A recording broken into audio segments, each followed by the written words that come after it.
जिले के डाड़ी प्रखंड के भीतर आखिर ये लड़ाई 2 साल से हम लोग क्यों लड़ रहे हैं और इस लड़ाई का मकसद क्या है, इस लड़ाई के पीछे की पृष्ठभूमि क्या है, ये लड़ाई क्यों शुरुआत हुई है, आज झारखंडी गली गली में क्यों जाकर के संघर्ष के लिए कदम ताल कर रहे हैं, इस बात को आपको समझाना चाहता हूँ। मोटा मोटी बात यह है कि 23 साल के बाद भी झारखंड में आज स्थानीय नीति नहीं बन पाई, हमारी स्थानीय नीति खतियान आधारित नहीं बन पाई, हमारी नियोजन नीति नहीं बन पाई।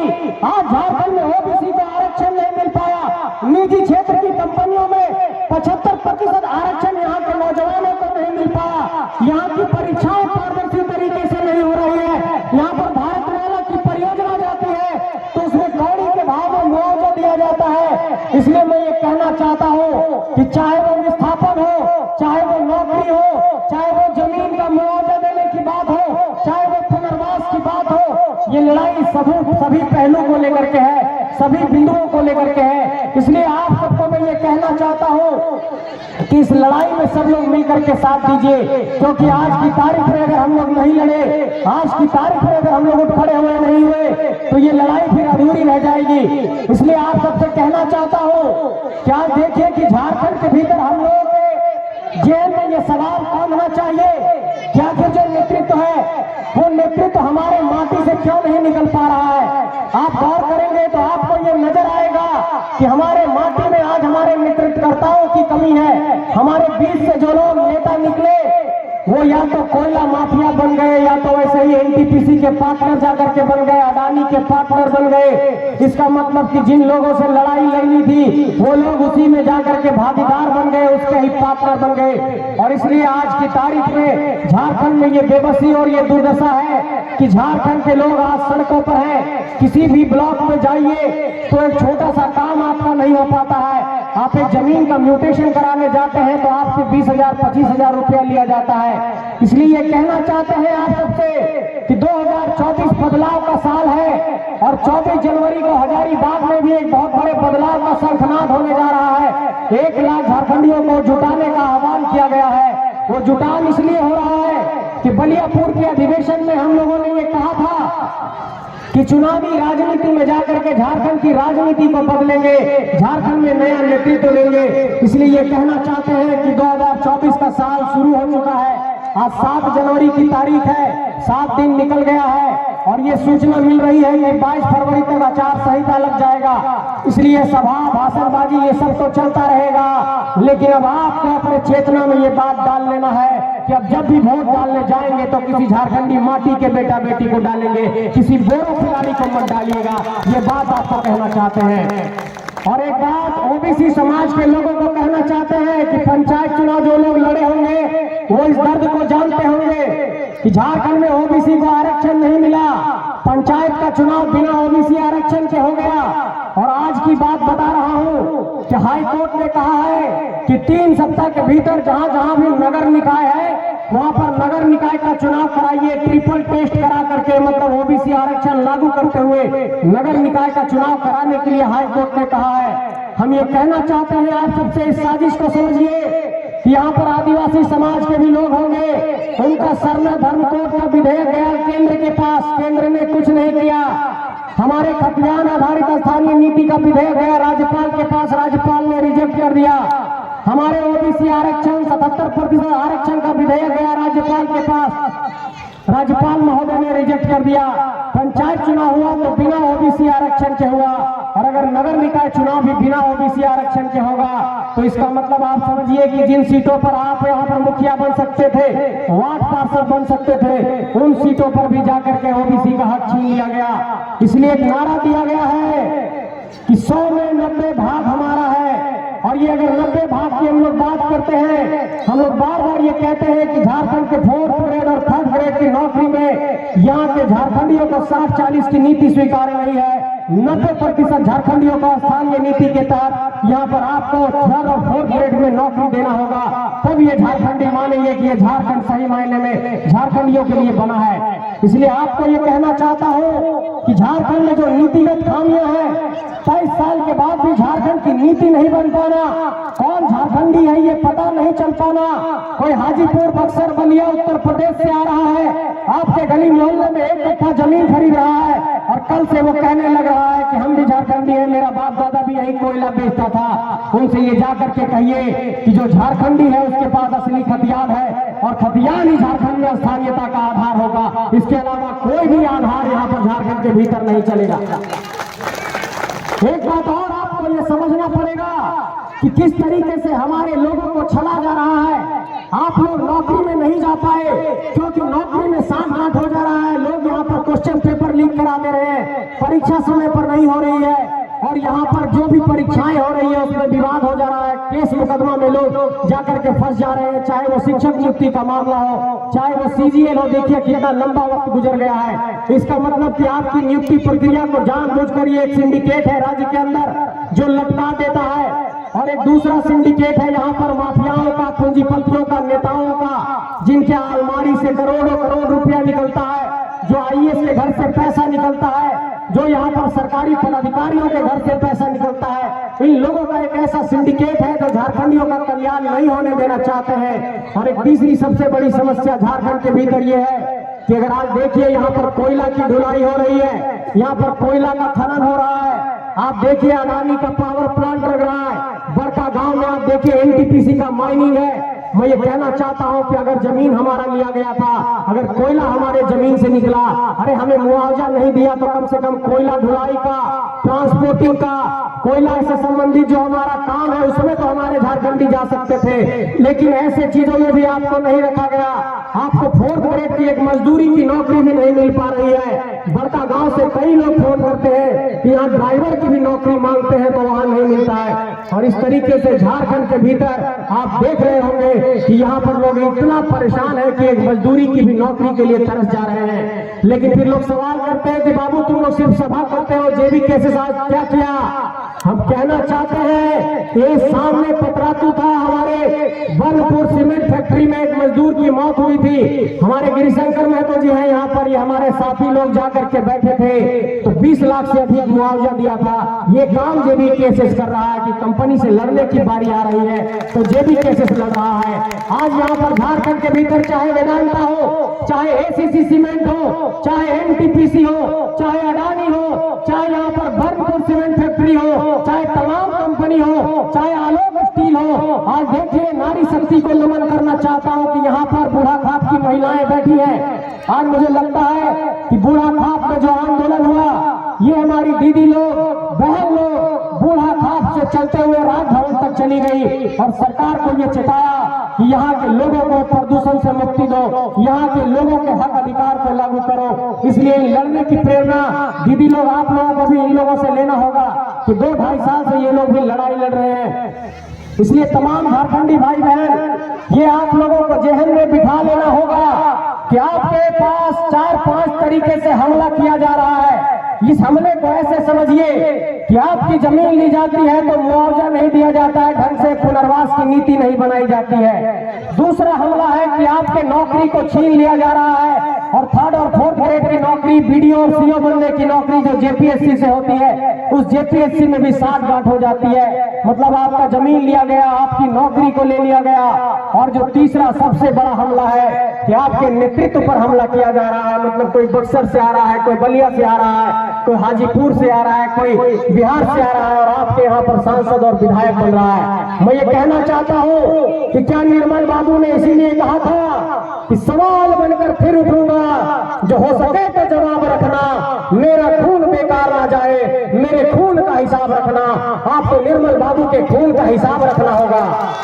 निर्मल बाबू ने जो खून बहाया, विनोद बिहारी महतो ने जो झारखंड को दिया, सुधीर महतो ने जो झारखंड को दिया और तमाम क्रांतिकारियों से ये जो झारखंड का इतिहास पता पड़ा है, चाहे रघुनाथ महतो हो, चाहे बिरसा मुंडा का इतिहास हो, चाहे सिद्धू कान्हू का इतिहास हो, चाहे नीलांबर पीताम्बर का इतिहास हो, चाहे तिलका मांझी का इतिहास हो, चाहे वीर बुद्धू भगत का इतिहास हो, चाहे शेख भिखारी का इतिहास हो, चाहे टिकैत उमराव का इतिहास हो। मैं ये कहना चाहता हूँ आप सबसे कि ये राज्य यूं ही नहीं बना है। जब बंगाल से बिहार 1912 में अलग हो रहा था उसी वक्त ये आवाज गूंजी थी कि ये छोटा नागपुर इलाका एक अलग राज्य बनना चाहिए। और 15 नवंबर 2000 की तारीख को 88 साल के संघर्षों के बाद जब ये राज्य अलग हुआ तो आप लोग जानते हैं कि दक्षिण बिहार के इस इलाके में कितना शोषण था, कितना जुल्म था। और उस शोषण और जुल्म को खत्म करने के लिए हमारे पूर्वजों ने झारखंड के अंदर झारखंड आंदोलन किया। और आपको इस बात को जान करके आश्चर्य होगा कि जो पार्टी इस वक्त राजनीतिक सत्ता में है, जो 4 फरवरी 1973 को बनी, जिसके अध्यक्ष विनोद बाबू बने और जिस पार्टी को गुरुजी ने सींचा, आज उसी पार्टी की सरकार है। लेकिन इस बात पर ताज्जुब होता है कि उस सरकार ने कहा था कि हम स्थानीय नीति बनाएंगे, खतियान आधारित बनाएंगे, बेरोजगारी भत्ता देंगे, रोजगार देंगे, 5 लाख नियुक्ति देंगे, पुनर्वास की नीति बनाएंगे, नियोजन की नीति बनाएंगे। ये सब झारखंड के भीतर कुछ नहीं हो पाया। आज देखिए कि किस तरीके से झारखंड के अंदर ही नहीं पूरे देश के अंदर देखिए हमारे जो ट्रक चालक है उसको किस तरीके से परेशान करने की एक साजिश की गई। उन लोगों को कहा गया कि 10 लाख रुपया मुआवजा और 7 साल का जेल हो जाएगा अगर रोड आपके रोड में चलते हुए एक्सीडेंट हो जाएगा। तो मैं ये कहना चाहता हूं कि क्या कोई भी ड्राइवर जानबूझ करके किसी को मारता है? और ड्राइवरों की एकता के, चालकों की एकता का आपको ये मानना पड़ेगा कि पूरे देश में ट्रक जब खड़ा हो गया तो सरकार को 5 मिनट में ये तय करना पड़ा कि ये कानून अभी नहीं लागू करेंगे।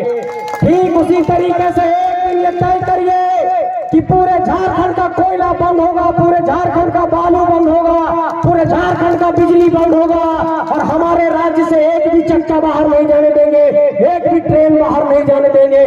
पूरे राज्य में आर्थिक नाकेबंदी का ऐलान करेंगे आने वाले वक्त में। और झारखंड के अंदर जब तक झारखंडियों का अधिकार नहीं मिलेगा इस लड़ाई को आगे बढ़ाते रहेंगे। और इस बात को आप लोगों के दिमाग में डालना चाहता हूं कि 23 साल के बाद इस झारखंड के अंदर कोई एक ऐसा लाल निकला जिसने मान डांड की धरती से इस बात का ऐलान किया कि अगर बिहार बिहारियों के लिए है, महाराष्ट्र मराठियों के लिए है, पंजाब पंजाबियों के लिए है, तो ये झारखंड सिर्फ झारखंडियों के लिए है। और इस ऐलान के साथ आपको कदम ताल करना होगा और इस बात को आपको जेहन में बांध लेना होगा कि क्रांति की ऐसी ज्वाला बार बार नहीं निकलती है, सदियों में, सालों में, दशकों में ऐसा आंदोलन पनपता है। और आज लोग कहते हैं अरे का बाबू जेबी केसे सोलन बड़ी आंदोलन करो हा, बड़ी सभा करो हा, कहीं से फाइनेंस हो रहा लोगों पैसा आ रहा। हम ये कहना चाहते हैं कि बड़ा आंदोलन करने के लिए पैसे की जरूरत नहीं, जज्बे और हौसले की जरूरत होती है। और वो क्रांति का दीप हमारे लोगों ने जलाया है। आज अगर खपिया में सभा हुई है, मैं दावे के साथ ये कह सकता हूं कि आप ही लोगों ने 100, 50, 500, 200 रुपया जमा करके इस सभा को सफल बनाया होगा। इसलिए ये कहना चाहते हैं कि आने वाले वक्त में अगर एक मुट्ठी चावल, एक मुट्ठी दाल और 2 रुपया भी मांगना पड़ेगा तो हम लोग गांव-गांव जाएंगे, खिचड़ी खाएंगे, आंदोलन करेंगे, लेकिन इस आंदोलन से पीछे नहीं हटेंगे। ये भरोसा आप लोगों को दिलाना चाहता हूँ। लेकिन एक बाद एक बात और कहो तो कि बाबू तो आंदोलन कर ले हर 2 साल से कहो कि सांसद विधायक बनबो, झारखंड के हक अधिकार दिलेबो, तो 23 साल से हम इनियो ऐसे देख रही हो बहुत अर्जुन मुंडा, मधु कोड़ा, शिबू सोरेन, हेमंत सोरेन, रघुवर दास, तो तोहनियों कहीं ऐसे न हो जाओ कि तोहनियों धोखा दे दे झारखंडी के। हमने कहा कि अरे जो व्यक्ति घर में चावल के लिए जिसकी मां 3000 रुपया पेंशन पर टिकी हुई है, जो मानटान की गलियों में फुटबॉल खेलते हुए निकला और जिसने क्रांति की ज्वाला को झारखंड के अंदर जला दिया, वैसे घर से, खेत से, किसान के घर से अगर कोई क्रांतिकारी निकलेगा तो अपने घर परिवार से दगाबाजी नहीं करेगा। इस बात का भरोसा दिलाना चाहता हूँ। और अभी मेरे कुछ साथी पूछते हैं, दिल्ली वाले पत्रकार साथी लोग, कि तुम लोग इतना बड़ा आंदोलन करते हो तो इस आंदोलन का दिल्ली में कुछ दिखाई नहीं पड़ता है, इसका क्या कारण है? हमने कहा कि हमारे ताकत ये डिजिटल मीडिया, यूट्यूब के, फेसबुक के जितने पत्रकार हैं, ये हमारी असली ताकत है, क्योंकि जो बड़े चैनल वाले लोग हैं वो अडानी के ही और एनटीपीसी के ही दोस्त हैं, इसलिए दिल्ली में वो लोग हमारा नहीं दिखाते हैं। इसलिए एक बात कहना चाहते हैं कि आज की तारीख में आपकी लड़ाई बहुत बड़ी है, आपकी लड़ाई दूसरों से बड़ी है। बिहार में अगर कुछ होता है, रेल रोकते हैं, दिल्ली में न्यूज चलने लगता है बड़े बड़े चैनलों में, नोएडा के चैनलों से, बिहार में अभ्यर्थियों ने ये आंदोलन कर दिया।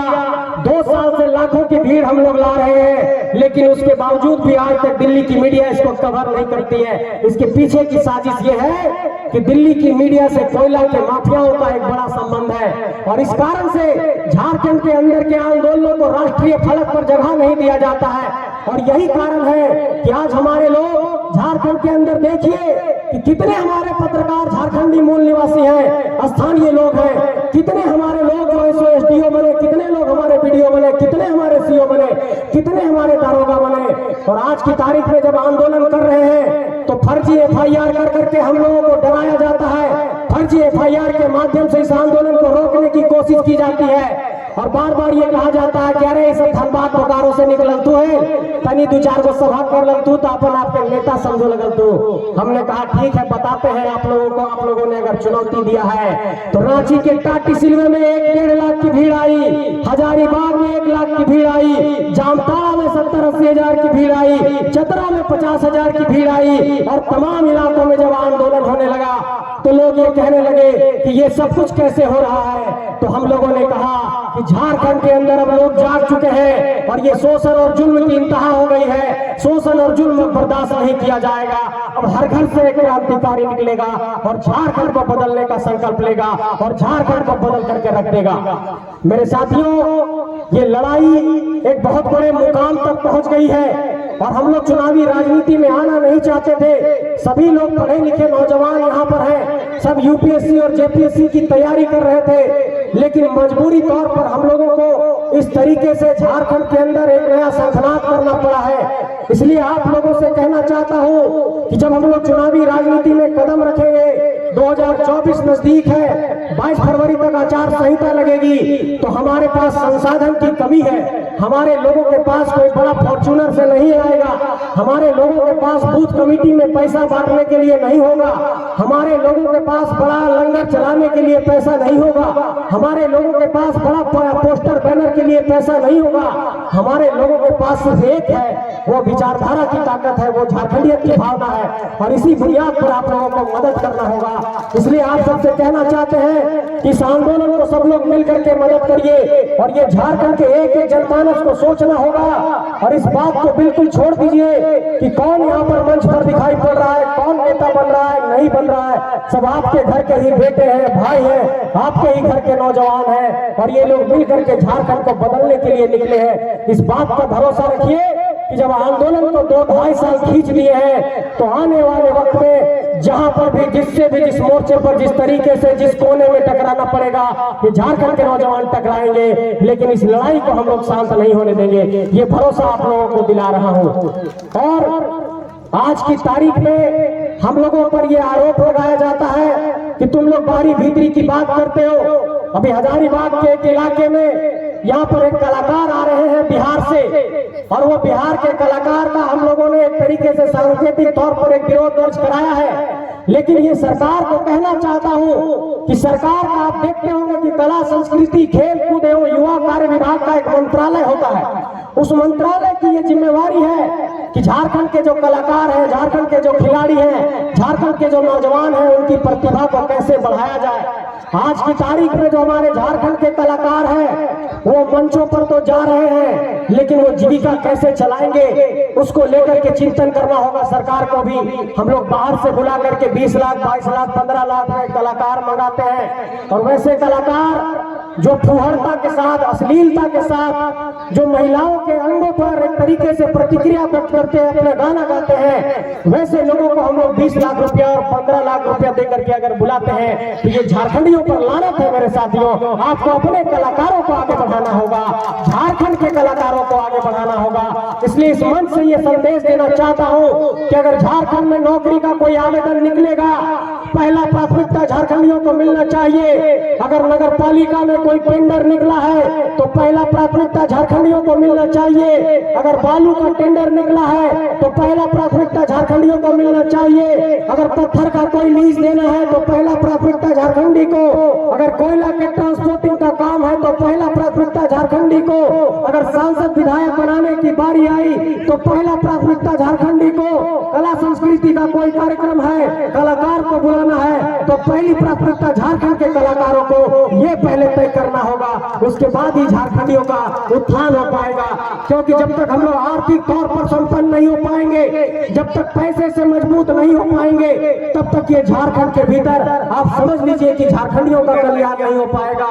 हमारे सूरज भाई एक बहुत अच्छी बात कहते हैं कि झारखंड के लोग चोरी के नाम पर कुछ जानता नहीं है। बहुत ज्यादा हम लोग जंगल से दतवन और पत्ता चुरा करके लाते हैं, लेकिन आप एक कागज में नोट करिए कि झारखंड के भीतर जो कोयला चोर हैं वो कहां से आए हैं, तो पता चलेगा इस राज्य की सीमा के बाहर के लोग हैं। इसलिए ऐसे लोगों को भी झारखंड से बेदखल करना होगा, क्योंकि ये लोग हमारे अधिकारों का हनन कर रहे हैं। और एक बात और आपको समझना होगा कि इन लोगों ने झारखंड के भीतर अपने अंदर एक ताकत लाने का एक बड़ा गोटी सेट किया है। जैसे हम लोग के पास पारंपरिक हथियार के तौर पर हमारे पास तलवार होता है, फरसा होता है, टांगी होता है, दौली होता है, हसुआ होता है, लेकिन आप गौर करिए झारखंड के 24 जिलों में जो हथियारों के लाइसेंस जारी हुए वो लाइसेंस किन लोगों ने हासिल किया है, तो पता चलेगा कोई बिहार से आया, बलिया से आया, यूपी से आया, उन लोगों को हथियार का लाइसेंस दिया गया है। इसका मतलब कि वो पैसे से भी मजबूत हो रहे हैं, वो आत्मरक्षा से भी मजबूत हो रहे हैं, वो आपके ही जमीन को खरीद करके बिल्डिंग भी बना रहे हैं, वो अपना बिजनेस व्यापार भी चला रहे हैं, और इस तरीके से आपके संसाधनों पर एक बहुत बड़ा अतिक्रमण हो गया है। इसलिए 23 साल के बाद झारखंड जागा है। इस नींद को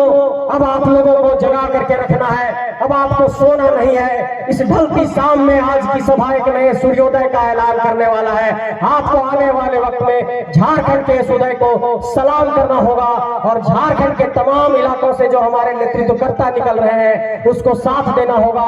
और आपको पता नहीं ये बात की जानकारी है कि नहीं, लेकिन ये बात मैं आप सबसे कहना चाहता हूं कि अगर आज की तारीख में आप देखिए कि हमारे इस आंदोलन की आवाज ऐसा नहीं है कि राष्ट्रीय स्तर के नेताओं में चर्चा नहीं है, क्योंकि अभी कुछ दिनों पहले जब मैं दिल्ली जा रहा था तो हमारे बीच में फ्लाइट के रास्ते में एक मिले हमें दिल्ली के पत्रकार, और उन्होंने कहा कि झारखंड में एक आंदोलन चल रहा है, नौजवान लोग कर रहे हैं। कोई एक शख्स है जयराम महतो नाम का जो स्कॉर्पियो की छत पर स्पीच देता है, उसकी सभाओं में बहुत भीड़ उमड़ती है, ये क्या माजरा है। हमने बताया कि हम भी उसी आंदोलन से जुड़े हुए हैं, नजर सब पर है और सभी लोग इस पर नजर बनाए हुए हैं। और इसलिए आपकी चेतना में ये बात डालना चाहता हूँ, सभी सभाओं में ये कहा है कि इस बात को स्वीकार मत करिए कि बक्सर का आदमी हजारीबाग का सांसद बन जाए, इस बात को स्वीकार मत करिए कि बिहार से आकर के कोई चतरा का सांसद बने, इस बात को स्वीकार मत करिए कि भागलपुर से आकर के कोई गोड्डा का सांसद बने, इस बात को स्वीकार मत करिए कि राजस्थान से आकर कोई रांची का सांसद बने,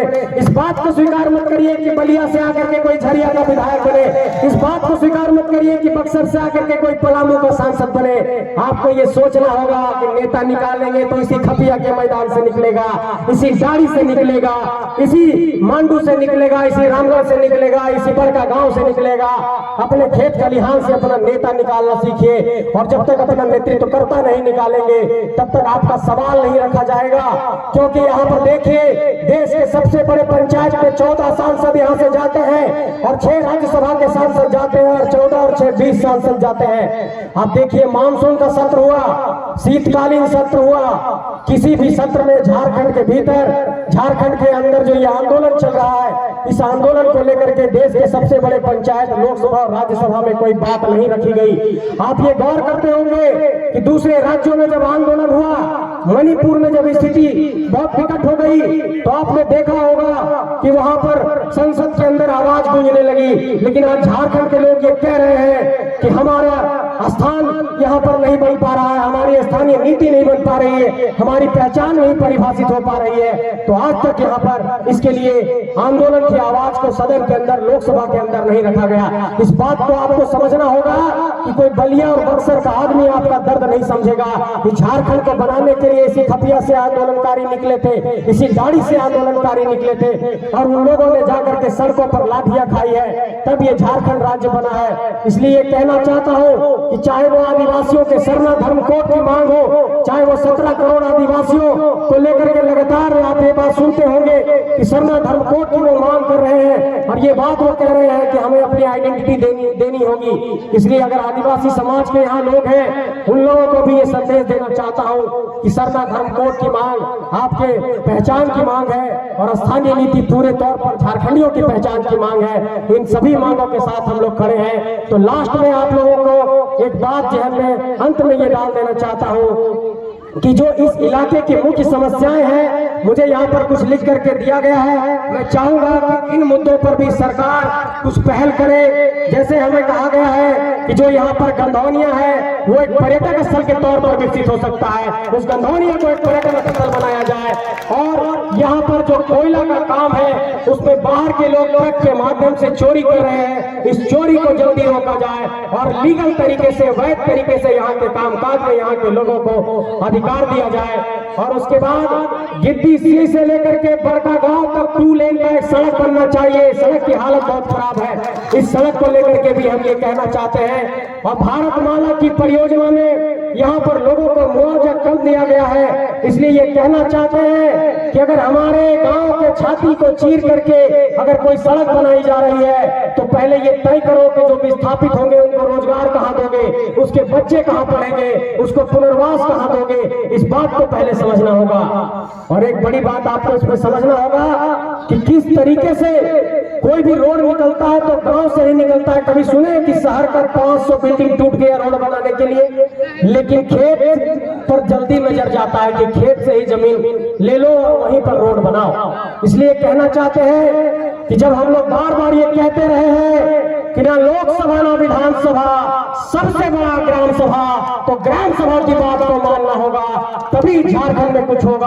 अगर हमारे गांव के नदी से बालू उठेगा तो पहले वो पैसा गांव में जाएगा, उसके बाद सरकार के पास जाएगा। ऐसी बातों को आपको तय करना होगा, क्योंकि ये झारखंड 5वीं अनुसूची का राज्य है। यहाँ पर स्थानीय स्वशासन की प्रणाली है। यहाँ के आदिवासी मूलवासी लगातार ये बात कहते रहे हैं कि ग्राम सभा की बात को आपको मानना होगा। जिस तरीके से बड़का गांव में अडानी को लेकर के वहां के लोगों ने कहा कि हमें ग्राम सभा ने कह दिया कि जमीन नहीं देंगे, उसके बावजूद भी जमीन लिया जाता है। और दर्द यह है कि बड़का गांव की चिरुडी में गोलीकांड हुआ, गोला में गोलीकांड हुआ, ये सिर्फ अपने जमीन को बचाने के लिए हुआ है। इसलिए कहना चाहते हैं कि जमीन भी आप दे रहे हैं, जान भी आप दे रहे हैं, पुनर्वास भी नहीं मिल रहा है, नौकरी भी नहीं मिल रहा है, निजी क्षेत्र में 75% नौकरी नहीं मिल पा रही है, आपके लोगों को डंपर का ड्राइवर भी नहीं बनाया जा रहा है। तो झारखंड इसके लिए नहीं अलग हुआ था मेरे साथियों। आइए मिलकर इस आवाज को आगे बढ़ाते हैं, झारखंड को एक नए मुकाम पर लेकर के जाते हैं, झारखंड के इस आंदोलन को आगे बढ़ाते हैं, गांव गांव में इस आंदोलन की आवाज को लेकर के जाते हैं और 32,623 गांव तक क्रांति की ज्वाला को जला करके झारखंड में एक नए इंकलाब का ऐलान करते हैं। ये एक नए इंकलाब का ऐलान है। क्या नौजवानों इस इंकलाब में साथ मिलेगा?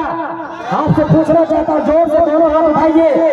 मीडिया वालों एक बार जरा देखिए, ये हमारा समर्थन है। और एक बार सभी से कहना चाहता हूँ कि हर जोर जुल्म की टक्कर में संघर्ष हमारा नारा है और इस संघर्ष की बुनियाद पर झारखंड को बदलेंगे और इंकलाब की इस आवाज को झारखंड के कोने कोने तक लेकर के जाएंगे और झारखंड को बदलने का संकल्प लेंगे। आप सबको बहुत बहुत जोहार, बहुत बहुत धन्यवाद। जय झारखंड, जोहार झारखंड।